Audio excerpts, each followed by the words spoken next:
Hey everyone, Moss here, Coulter over there, the freshness right here, and this is Why Do I Own This? In which the best of the worst is brought to the forefront, and this week we have a treat. We have a good one. I dug deep, and in association with the Atari Lynx, I present to you Chain Gang War, brought to you by the fine folks at DC Comics. Now, I'm sure what you're thinking the same thing that I was thinking. What the hell is this? Well, I don't know. But it does satisfy the three things that every comic from the 90s needed. 1, shiny cover. 2, embossed cardstock. And 3, vigilantes in masks. Because upon reading this book, it is literally as if they were just like, well, you know, the Punisher seems to be doing pretty good at Marvel. Why don't we just, take... why don't we do something like that? And they're like, man, we gotta do it better. Well, what's better? I know, let's make it 2. And they're like, screw that, let's make it 3 of them. So, there's these 3 dudes in the shiniest pants I've ever seen, by the way. I don't know why their pants appear to be, made out of latex and nylon. I don't get it.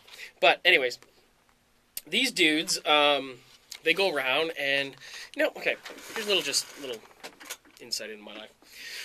Donnie and I have been working at a news station for a while now, so we understand that there are certain things that as news people you can say and not say about people. I'm talking about things like slander, things like libel, things you can do.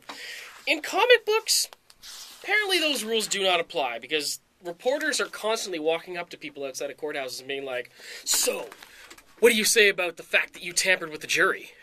And you can never get away with that in real life. What is that? Or, crime boss Franchitti, what did you say about this? How do you feel about the murder? You can't call someone crime boss. You can't just be like, well, this guy, clearly he did it.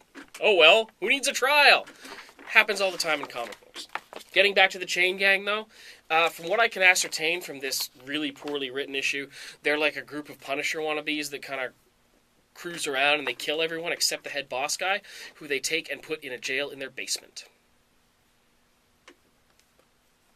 Which you'd think, wow, that's an interesting and refreshing concept. Wow, I've never heard of that. Unless you've read Punisher 2099, which is exactly what he does.